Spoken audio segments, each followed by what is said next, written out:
On raconte qu'en Afrique de l'Ouest, un jeune homme a voulu devenir riche à tout prix. Il a travaillé jour et nuit, sans jamais sortir de la pauvreté. Jusqu'au soir où une idée noire est entrée dans son esprit. Aller voir un grand marabout dans un village voisin. Ce qu'on lui a demandé en échange dépasse l'imaginable. Dans un petit village poussiéreux entouré de champs secs, vivait un jeune homme nommé Kofi. Depuis l'enfance, on le voyait toujours courir. Tantôt au champ des voisins, tantôt à la gare routière pour porter des bagages, tantôt au marché pour décharger des sacs de maïs. Il travaillait partout, tout le temps, pour tout le monde. Mais malgré ses efforts, sa case restait vide et sa poche aussi. Sa mère, Hawa, une femme fatiguée mais douce, lui disait souvent « Mon fils, l'argent vient et disparaît. Mais ton cœur, lui, doit rester propre. » Mais Kofi n'entendait plus ce genre de paroles. Autour de lui, les jeunes qui trafiquaient, qui mentaient, qui volaient, semblaient vivre mieux que lui. Ils avaient des téléphones dernier cri, des habits neufs, de belles motos qui soulevaient la poussière du village. Chaque fois qu'il les voyait rire, quelque chose brûlait à l'intérieur de lui. Une petite voix murmurait « On se moque de toi, Kofi. Regarde-les. Tu vaux mieux qu'eux. Tu mérites plus. » Kofi essaya tout. Il alla en ville pour faire des petits jobs. Il porta des briques sur des chantiers. Il lava des voitures sous le soleil brûlant. Il aida même un commerçant à tenir sa boutique. Mais chaque fois qu'il commençait à économiser un peu, un malheur arrivait. Sa mère tombait malade. Le toit de leur maison s'effondrait à cause de la pluie. Son petit frère avait besoin de médicaments. L'argent n'entrait jamais pour rester. Il glissait entre ses doigts comme de l'eau. Une nuit, après une longue journée de travail ratée, Kofi rentra au village, les mains vides. Il trouva sa mère assise devant la case, le regard dans le vide. « Maman, je suis désolé. Aujourd'hui encore, je n'ai rien ramené. » Elle lui sourit faiblement. « Tu es revenu vivant, mon fils. C'est déjà beaucoup. Le reste viendra. » Mais pour lui, ce n'était pas assez. Alors qu'il s'allongeait sur sa natte, le ventre vide, la colère se mélangea à la frustration. C'est cette nuit-là que l'idée est venue. Au milieu de la nuit, alors que tout le village dormait, Kofi regardait le plafond de sa case. Impossible de fermer l'œil. La petite voix, plus forte que jamais, lui murmurait. « Tu as tout essayé. Le travail ne t'a rien donné. Ceux qui réussissent, tu crois qu'ils ont travaillé plus que toi. » Il se leva, sortit de la case, marcha dans la cour. Le vent était chaud, mais il avait froid. Une phrase, entendue autrefois sur la bouche d'un voyageur de passage, lui revint soudain en mémoire. « Si tu veux vraiment devenir riche, va voir le grand marabout du village de Kumbé.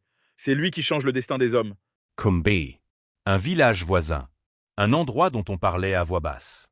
Kofi se rappela des rumeurs. Des hommes revenus de là-bas avec des motos neuves du jour au lendemain. Des commerçants qui, après l'avoir visité, ne connaissaient plus jamais la faillite. Des gens simples qui devenaient soudain importants. Il se parla à lui-même. « J'ai tout essayé, sauf ça. Et si c'était ma seule chance ?» Le lendemain, sans rien dire à sa mère, Kofi prétexta un travail dans un autre village. Il prit la route poussiéreuse qui menait à Kumbé. Après des heures de marche, il arriva enfin. Kumbé était différent, moins de bruit, moins de rire. Les gens le regardaient passer avec une sorte de méfiance silencieuse. On lui indiqua la maison du marabout. Une grande case ronde, entourée de gris-gris, de calebasses suspendues et de symboles dessinés sur le sol. Devant la porte, une peau de bête séchée. Le genre de chose qui met mal à l'aise.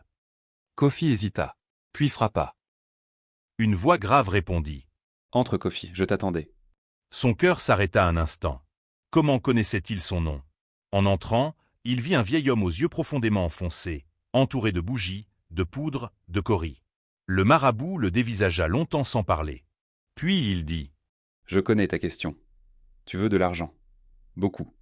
Tu veux que ton nom soit respecté, que ta mère soit fière, que le village te regarde avec admiration ou avec peur, n'est-ce pas ?» Kofi sentit la sueur couler dans son dos. « Oui, c'est ça. Je suis fatigué. Je veux changer ma vie. » Le marabout sourit. Un sourire qui ne montait pas jusqu'aux yeux. « Alors écoute bien, fils de Hawa. La richesse, la vraie, ne vient jamais gratuitement. Ton destin peut changer, mais le destin demande toujours un prix. » Le marabout prit une poignée de cauris, les lança au sol. Il observa leur position, ses yeux suivant un chemin invisible. Le silence était lourd. Enfin, il releva la tête. Les esprits ont parlé. Ils peuvent t'ouvrir les portes de l'argent. Ils peuvent faire de toi un homme respecté, craint, écouté. Tu auras les motos, les maisons, les comptes bien remplis. Kofi, le cœur battant, murmura. Je suis prêt. Je paierai ce qu'il faut. Je donnerai tout ce que j'ai. Le marabout secoua la tête. Tout ce que tu as ne vaut rien. Tu es pauvre, sans terre, sans bétail, sans titre. Les esprits ne veulent pas ce que tu possèdes. Ils veulent ce qui t'attache encore un peu à la lumière. Il marqua une pause. Puis, d'une voix lente, il prononça la phrase qui glacera Kofi pour le reste de sa vie. Le prix demandé, c'est ta mère. Tu dois la donner en sacrifice. Le monde s'arrêta. Kofi crut avoir mal entendu. Ma mère? Le marabout continua, comme s'il parlait de quelque chose de banal. Sans ça, pas de richesse. Tu veux sortir de la misère? Tu veux que ton nom résonne? C'est le prix.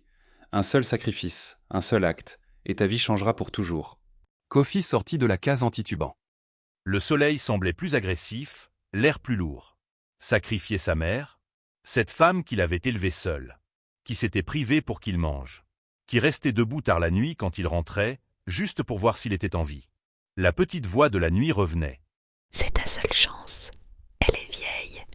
Tu peux la remplacer, mais pas ta propre vie. Elle a déjà vécu. Toi, tu commences à peine. Mais une autre voix, plus douce, se glissa dans son cœur. La voix de sa mère, un soir, quand il pleurait parce qu'on se moquait de lui. Mon fils, l'argent ne lave pas le sang. Ce que tu fais aux autres, tu te le fais à toi-même. Le bien revient. Le mal aussi. Sur le chemin du retour, Kofi était déchiré.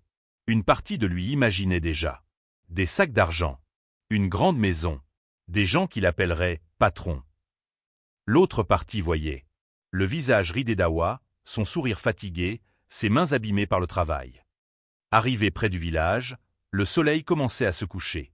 Le ciel prenait une couleur rouge sombre. De loin, il aperçut sa mère assise devant la case, comme toujours. Elle l'attendait. Lorsqu'elle le vit, son visage s'illumina, malgré la fatigue. Mon fils, tu es rentré. J'ai gardé un peu de taux pour toi. Ce n'est pas grand-chose, mais au moins tu ne dormiras pas le ventre vide. Elle se leva avec difficulté pour aller chercher la marmite. Kofi resta planté là, sans voix. C'était elle son prix. Il sentit les larmes lui monter aux yeux. Sa mère revint vers lui avec le bol. En le voyant pleurer, elle s'arrêta. Kofi, qu'est-ce qu'il y a? Il tomba à genoux. Maman, on m'a demandé de te donner. Pour que je devienne riche. Un silence lourd s'abattit. Le vent lui-même semblait s'être arrêté. Awa posa le bol à terre. Elle s'assit à côté de lui. Je savais qu'un jour ce genre de tentation viendrait. Le monde est devenu pressé. Les jeunes veulent tout de suite. Écoute-moi bien, mon fils. Une richesse qui commence par le sang d'une mère n'est pas une richesse. C'est une prison. Elle posa sa main sur sa tête. Je préfère mourir pauvre avec toi que de te voir riche sans âme. Cette nuit-là, Kofi ne retourna jamais chez le marabout. Il fit un autre choix. Il continua à travailler, à souffrir, à tomber, à se relever. Mais quelque chose avait changé. Il ne cherchait plus à impressionner les autres. Il ne se comparait plus aux motos, au téléphone, aux habits des voisins. Il voulait juste avancer, sans avoir du sang sur les mains. Avec le temps, il apprit un petit métier, puis un autre. Il se mit à son compte. Ce n'était pas spectaculaire, ce n'était pas magique, mais c'était propre. On dit que des années plus tard, Kofi n'était ni l'homme le plus riche, ni le plus pauvre. Mais il dormait sans cauchemar. Et chaque fois qu'il regardait sa mère, devenue très vieille, il se rappelait. La vraie malédiction n'était pas ma pauvreté. La vraie malédiction, c'était la pensée d'accepter ce prix. On raconte encore aujourd'hui cette histoire dans certains villages d'Afrique de l'Ouest. Pour rappeler aux jeunes que l'obsession de l'argent peut les conduire à oublier l'essentiel. L'argent perdu peut se retrouver. Mais une mère ne revient jamais. Et toi, jusqu'où serais-tu prête à aller pour devenir riche?